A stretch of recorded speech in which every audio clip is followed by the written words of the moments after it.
বেলজিয়ামে একটি পুরনো ভবন সংস্কারের সময় মিলেছে বিপুল পরিমাণ সোনা। উদ্ধার হওয়া সোনার বার ও মুদ্রার আনুমানিক মূল্য ৯ মিলিয়ন ইউরো, যা বাংলাদেশি মুদ্রায় প্রায় ১২৫ কোটি টাকা।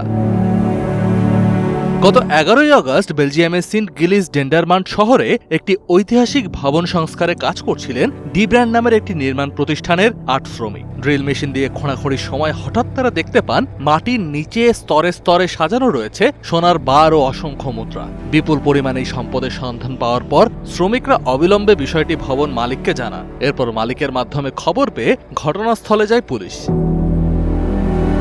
উদ্ধারকৃত সোনাগুলো সম্পূর্ণ পুলিশি পাহারায় এবং সিসিটিভি ক্যামেরার নজরদারিতে গণনা করা হয়। ভবিষ্যতে যেন কোনো ধরনের আইনি বিতর্ক বা সমস্যা তৈরি না হয়, সেজন্য পুলিশ স্টেশনে ৪ জন কর্মকর্তা একসঙ্গে এই গণনার কাজ করেন। গণনা শেষে পুরো সম্পদ সিলগালা করে রাখা হয়েছে।